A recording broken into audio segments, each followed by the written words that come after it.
ഇന്നത്തെ തിരുവചന സന്ദേശത്തിലേക്ക് ഞങ്ങളുടെ എല്ലാ പ്രിയപ്പെട്ട പ്രേക്ഷകർക്കും സ്വാഗതം.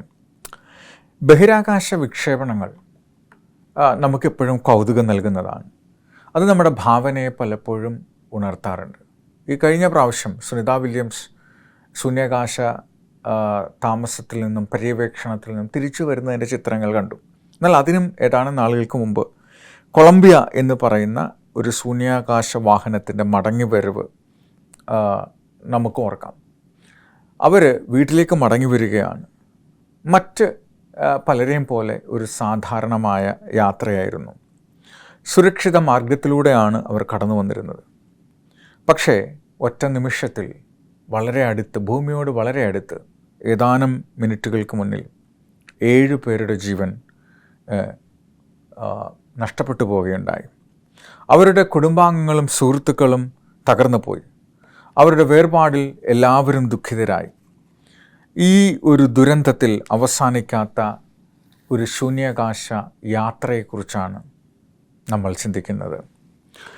കർത്താവായ യേശുക്രിസ്തു നമ്മളോട് പറയുകയാണ്, ദൈവവചനത്തിൽ ദൈവത്തിൻ്റെ അന്ത്യകാലത്തെക്കുറിച്ചുള്ള പദ്ധതികൾ ദൈവം വെളിപ്പെടുത്തിയിരിക്കുകയാണ്. വേദപുസ്തക പ്രവചനങ്ങൾ അത് നമ്മളെ അറിയിച്ചു തരുന്നുണ്ട്.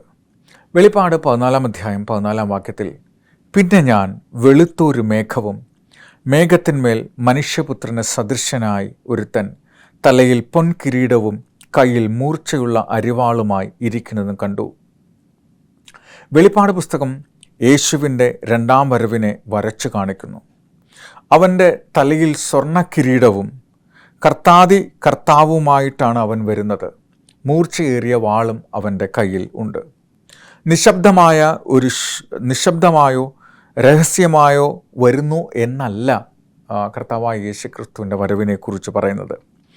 വെളിപ്പാട് പുസ്തകം പറയുന്നത് വളരെ ശക്തിയോടും മഹത്വത്തോടും പിതാവിൻ്റെ മഹത്വത്തോടും കൂടെ വരുന്നു എന്നാണ്. വെളിപ്പാട് പറയുന്നത് സ്വർഗത്തിലെ സൈന്യം നിർമ്മലവും ശുഭവുമായ വേഷം ധരിച്ച് വെള്ളക്കുതിരപ്പുറത്ത് കയറി അവനെ അനുഗമിച്ചു എന്നാണ്. പ്രധാന ദൂതൻ്റെ ശബ്ദത്തോടും ദൈവത്തിൻ്റെ കാഹളത്തോടും അവൻ ഇറങ്ങി വരുന്നത് കണ്ടു എന്നാണ് വെളിപ്പാടുകാരൻ പറയുന്നത്. യേശുവിൻ്റെ വരവ് ഒരു വെള്ളക്കുതിരയുടെ പുറത്തെന്നാണ് വേദപുസ്തകം ചിത്രീകരിക്കുന്നത്. എന്തുകൊണ്ടാണ്? ആ അടയാളം സൂചിപ്പിക്കുന്നത് എന്തിനെയാണ്? വെള്ളക്കുതിര വിശുദ്ധിയെയും വിജയത്തെയും സൂചിപ്പിക്കുന്നു. യേശു വരുന്നു എന്ന് വെളിപ്പാട് കാട്ടിത്തരുന്നു. വെളിപ്പാട് 15 പറയുന്നത്, ലോകരാജ്യം നമ്മുടെ കർത്താവിനും അവൻ്റെ ക്രിസ്തുവിനുമായി തീരുന്നു, അവൻ എന്നേക്കും വാഴും എന്നാണ്. യേശു വരുമ്പോൾ വൻ പോരാട്ടം, സാത്താനും കർത്താവും തമ്മിലുള്ള വലിയ പോരാട്ടം അവസാനിക്കും. പാപികളും ഇനി ഉണ്ടായിരിക്കുകയില്ല. അവൻ്റെ വരവ് ഒരു സംശയം നിറയ്ക്കുന്ന സംഭവമല്ല. പ്രപഞ്ചം മുഴുവൻ വാഴാനാണ് യേശു വരുന്നത്. വീണ്ടെടുക്കപ്പെട്ടവരും എന്നേക്കുമായി അവനെ സ്തുതിക്കും. ആരാധനയായുമായിട്ടാണ് അവൻ വരുന്നത്. 2ാം വരവുമായി സംബന്ധിച്ച് പ്രധാനപ്പെട്ട ചോദ്യങ്ങളാണ് ഇന്ന് നൽകുന്നത്. എങ്ങനെയാണ് യേശു 2ാമത് വരുന്നത്? അവൻ വരുമ്പോൾ ഞാൻ തയ്യാറായിരിക്കുന്നു എന്ന് നമുക്കെങ്ങനെ അറിയാൻ പറ്റും എന്നുള്ളതാണ്. ദൈവത്തിൻ്റെ അന്ത്യകാല പദ്ധതിയിൽ അവൻ്റെ വചനത്തിൽ വെളിപ്പെടുത്തിയിട്ടുണ്ട്. അവൻ്റെ മടങ്ങിവരവിന് മുൻപ് ഉണ്ടാവുന്ന മനുഷ്യനെ തെറ്റിച്ചു കളയുന്ന ഒരു സംഭവം വെളിപ്പാട് പുസ്തകം വിവരിക്കുന്നുണ്ട്. ലൂക്കോസ് 17:23, അന്ന് നിങ്ങളോട് ഇതാ അവിടെയെന്നും ഇതാ ഇവിടെയെന്നും പറയും, നിങ്ങൾ പോകരുത്, പിൻചെല്ലുകയും ചെല്ലരുത്. ഈ വാക്യത്തിൻ്റെ അടിസ്ഥാനത്തിൽ ചിലരെ നമ്മൾ തിരഞ്ഞെടുക്കാനായിട്ട് രഹസ്യത്തിൽ വന്നു, അല്ലെങ്കിൽ അറിയാതെ 2 പേര് ജോലി ചെയ്തുകൊണ്ടിരിക്കും, ഒരാളെ പെട്ടെന്ന് കാണാതാവും. 2 പേര് വണ്ടി ഓടിച്ചുകൊണ്ടിരിക്കും, ഒരാളെ പെട്ടെന്ന് കാണാതാവും. ഇങ്ങനെയൊക്കെയുള്ള ചില വീഡിയോ ചിത്രങ്ങളൊക്കെ നമ്മൾ പലപ്പോഴും കാണാനുണ്ട്. അല്ലെങ്കിൽ ഇതാ പറയുന്നു, യേശു അവിടെ പ്രത്യക്ഷനായി. ഈ കഴിഞ്ഞ ദിവസം നമ്മൾ സോഷ്യൽ മീഡിയയിലൂടെ കണ്ടു, പാലസ്തീൻ്റെ പുറത്ത് അല്ലെങ്കിൽ ആകാശത്ത് യേശു ക്രിസ്തുവിൻ്റെ രൂപം പ്രത്യക്ഷപ്പെട്ടു എന്ന് പറയുന്നത് കേട്ടു. അപ്പോൾ ഇതാ ഞാൻ ഇവിടെ അവിടെ എന്ന് പറയുമ്പോൾ നിങ്ങൾ അതിൻ്റെ പിന്നാലെ പോകരുത് എന്നാണ് ടോക്കിയോവിൽ, ബെയ്ജിങ്ങിൽ, മനിലയിൽ യേശു ക്രിസ്തുവിനെ കണ്ടു എന്നുള്ള വാർത്ത കാണുമ്പോൾ നമ്മൾ അതിൻ്റെ പിന്നാലെ പോകരുത് എന്നാണ് വാക്യം പറയുന്നത്. ഇതാ ഇവിടെ അവിടെ എന്ന് പറയുവാൻ അതിൻ്റെ പിന്നാലെ നമ്മൾ പോകരുതെങ്കിൽ യേശു എപ്പോഴാണ് വരിക? നമുക്കെങ്ങനെ അറിയാം? ലൂക്കോസ് 12:24 പറയുന്നു, മിന്നൽ ആകാശത്തിൻ്റെ കീഴിൽ ദിക്കെല്ലാം തിളങ്ങി മിന്നുന്നത് പോലെ മനുഷ്യപുത്രൻ തൻ്റെ ദിവസത്തിൽ വരും എന്നാണ്. ഒരു ദിവസം പെട്ടെന്ന് ന്യൂയോർക്കിലെ ഒരു ടോക്ക് ഷോയിലോ അല്ലെങ്കിൽ പാരീസിലെ ഒരു തെരുവോരത്തോ യേശുക്രിസ്തുവിനെ കണ്ടു എന്ന് നമുക്ക് പറയാൻ കഴിയുകയില്ല. അവൻ ആകാശത്ത് നിന്ന് ഇറങ്ങി വരും എന്നാണ് ബൈബിൾ പറയുന്നത്. അവൻ താഴെ നിന്ന് എഴുന്നേൽക്കുകയില്ല, അവൻ മുകളിൽ നിന്ന് വരും എന്നാണ് പറയുന്നത്. ചിലർ ആളുകൾ അന്നേരം പറയും, ഇതൊക്കെ ഞാൻ അറിഞ്ഞിരിക്കേണ്ട കാര്യമാണ്, ഞാൻ അവനെ സ്നേഹിക്കുകയാണെങ്കിൽ അത് പോരെ, എന്തിനാണ് ഈ വരവിൻ്റെ പ്രത്യേകതയൊക്കെ അറിയുന്നത്, കർത്താവിനെ സ്നേഹിച്ചാൽ പോരെ എന്ന് പറയും. ആളുകളെ തെറ്റിക്കാൻ പിശാച് പല വഴികളുണ്ടാക്കും. അതായത് കർത്താവായ യേശുക്രിസ്തുവിൻ്റെ രണ്ടാം വരവിന് മുമ്പ് ഒരു തെറ്റിദ്ധരിപ്പിക്കുന്ന വ്യാജമായ വരവ് കാണും. അപ്പോൾ അവർ ലക്ഷക്കണക്കിന് ആളുകളെ തെറ്റിക്കാനായിട്ട് യേശുവിൻ്റെ വരവിനെ പിശാച് അനുകരിക്കാനായിട്ട് ശ്രമിക്കും. എന്നാൽ യേശു കൃത്യമായി അവൻ്റെ രീതി എന്താണ് എന്ന് വെളിപ്പെടുത്തി തരുന്നു. യേശുവിൻ്റെ വരവ്, ഒന്നാമതായി യേശുവിൻ്റെ വരവ് വളരെ യാഥാർത്ഥ്യമായ ഒരു വരവാണ്. അപ്പോസ്തല പ്രവൃത്തികൾ 1:11 നിങ്ങളെ വിട്ട് സ്വർഗാരോഹണം ചെയ്ത യേശുവിനെ സ്വർഗത്തിലേക്ക് പോകുന്നതിനായി നിങ്ങൾ കണ്ടതുപോലെ തന്നെ അവൻ മടങ്ങി വരും. അതായത് എല്ലാവർക്കും കാണാൻ കഴിയുന്ന തരത്തിലാണ് യേശുക്രിസ്തു മടങ്ങി വരുന്നത്.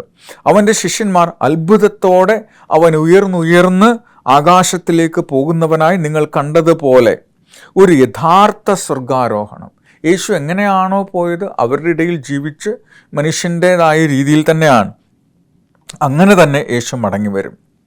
രണ്ടാമതായി യേശുക്രിസ്തുവിൻ്റെ വരവ് എല്ലാവർക്കും കാണാൻ കഴിയുന്ന ഒരു വരവാണ്. അവൻ്റെ സ്വർഗാരോഹണം എല്ലാവർക്കും കാണാൻ കഴിയുന്നത് പോലെ അവൻ്റെ മടങ്ങി വരവും എല്ലാവർക്കും കാണാൻ കഴിയും. വെളിപ്പാട് 1:7 പറയുന്നത്, ഇതാ ഞാൻ മേഘാരൂഢനായി വരുന്നു, ഏത് കണ്ണും അവനെ കാണും എന്നാണ്. എത്ര പേർക്ക് അവനെ കാണാനാവും? എല്ലാവർക്കും. ലോകത്തിൻ്റെ ഏത് ഭാഗത്ത് നിന്ന് നോക്കിയാലും കർത്താവായ യേശുക്രിസ്തുവിൻ്റെ മഹത്വ പ്രത്യക്ഷത കാണാൻ പറ്റും. അവൻ്റെ വരവ് അക്ഷരികമാണ്, അന്ന് കണ്ടതുപോലെ തന്നെയാണ്. അവൻ്റെ വരവ് എല്ലാവർക്കും കാണാൻ പറ്റുന്നതാണ്. ഇനിയും അവൻ്റെ വരവ് എല്ലാവർക്കും കേൾക്കാൻ പറ്റുന്ന ഒരു വരവാണ്. 1 തെസ്സലോനിക്കർ 4:16 പറയുന്നത്, കർത്താവ് താൻ ഗംഭീരനാദത്തോടും പ്രധാന ദൂതൻ്റെ ശബ്ദത്തോടും ദൈവത്തിൻ്റെ കാഹളത്തോടും കൂടെ സ്വർഗത്തിൽ നിന്ന് ഇറങ്ങി വരികയും ക്രിസ്തുവിൽ മരിച്ചവർ മുന്നേ ഉയർത്തെഴുന്നേൽക്കുകയും ചെയ്യും.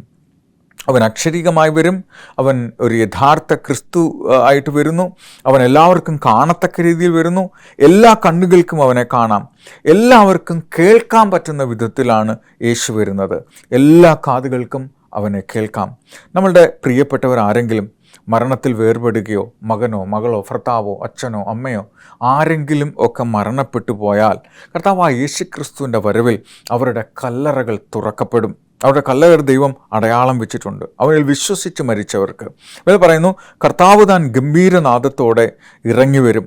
ആ ഗംഭീരനാദം അവനിൽ വിശ്വസിച്ച് മരിച്ചവരുടെ കല്ലറകൾ തുറക്കും എന്നാണ് പറയുന്നത്.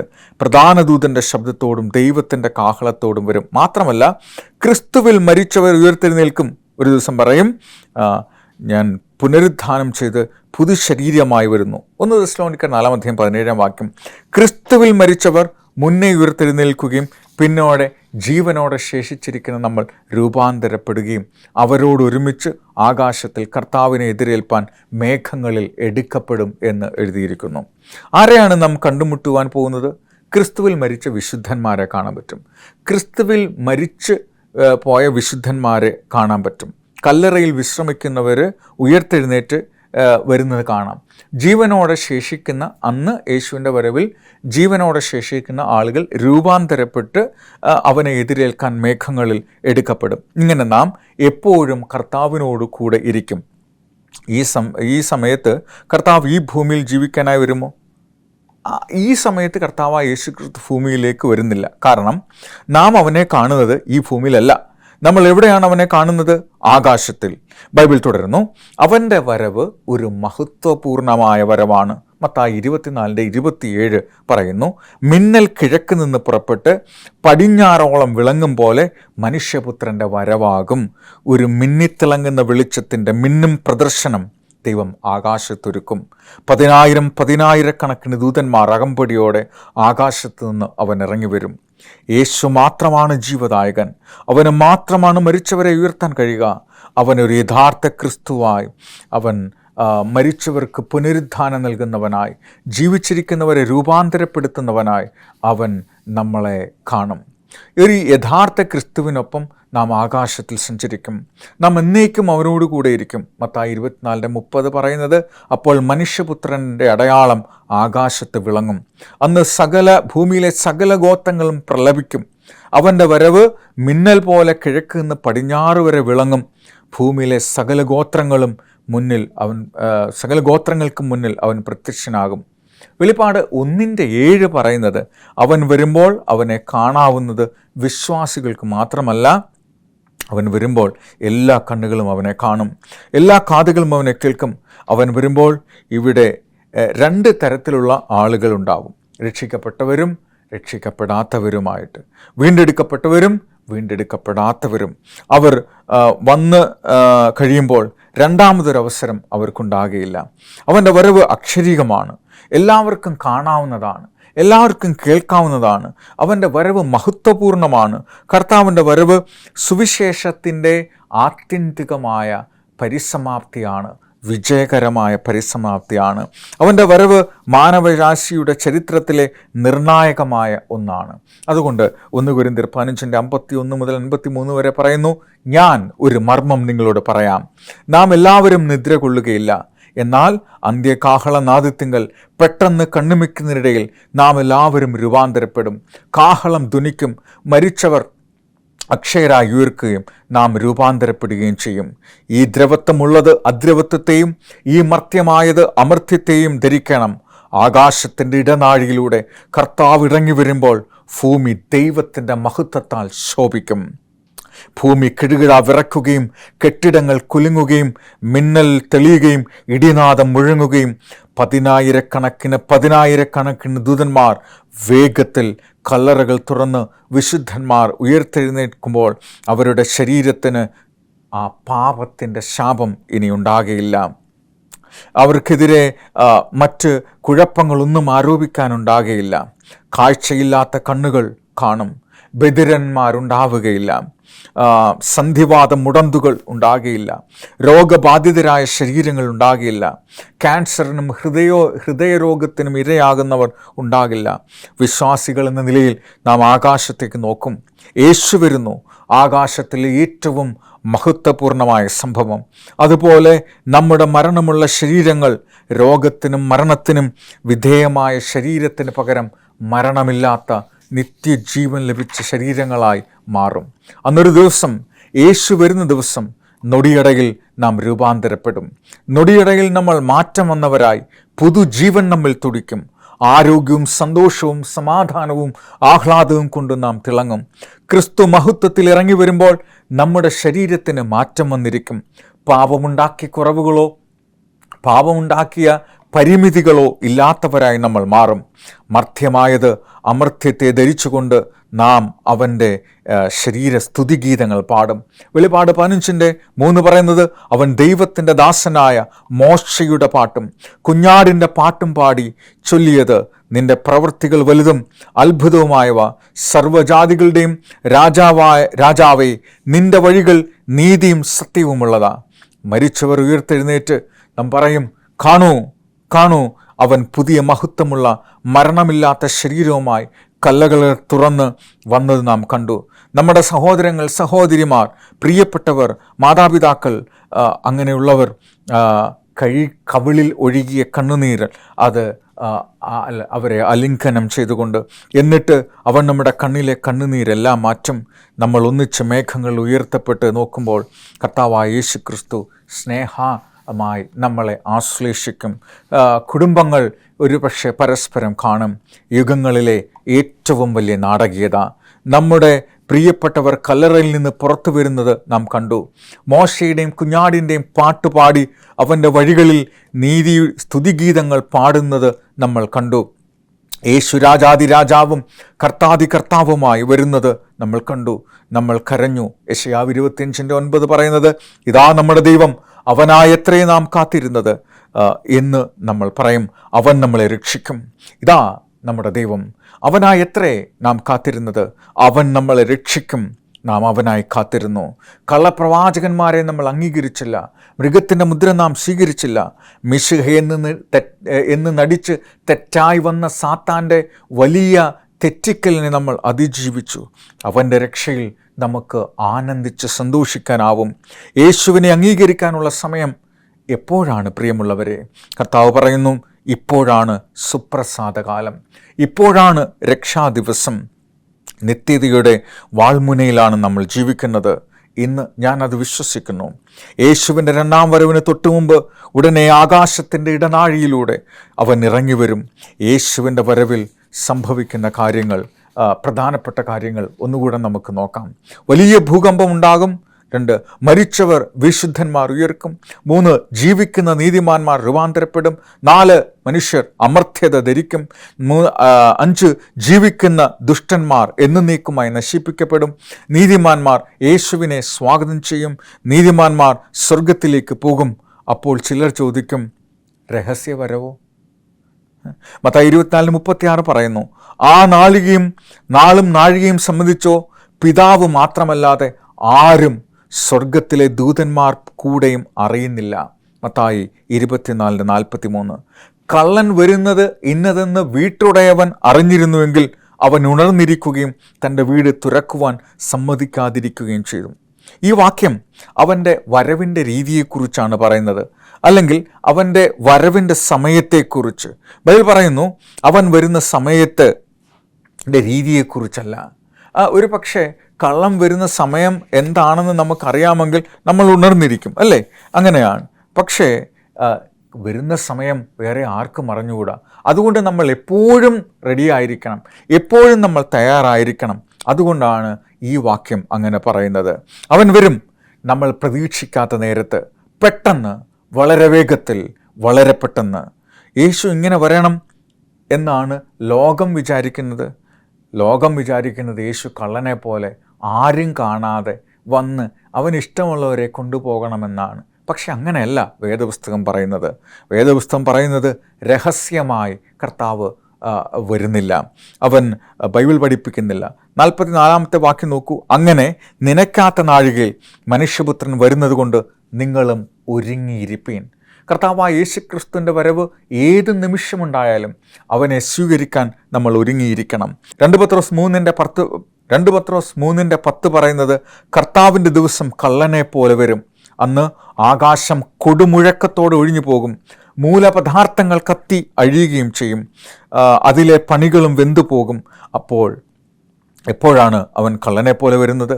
അവൻ്റെ വരവിനു വേണ്ടി ഒരിക്കലും അവൻ രഹസ്യമായി കള്ളനെ പോലെ വരുന്നില്ല. കർത്താവായ യേശുക്രിസ്തു വരുമ്പോൾ ആകാശം കൊടുമുഴക്കത്തോടെ ഒഴിഞ്ഞു പോകും, മൂലപദാർത്ഥങ്ങൾ കത്തിയഴിയുകയും ഭൂമിയും അതിലെ പണികളും വെന്തു പോവുകയും ചെയ്യും. അത്രയ്ക്ക് വളരെ എല്ലാവരും കേൾക്കാനും കാണാനും കഴിയുന്ന തരത്തിലാണ് കർത്താവായ യേശുക്രിസ്തുവിൻ്റെ വരവുണ്ടാകുന്നത്. അതുകൊണ്ട് നമ്മൾ യേശുവിൻ്റെ വരവ് രഹസ്യത്തിലാണെന്ന് നമ്മൾ ഒരിക്കലും വിചാരിക്കരുത്.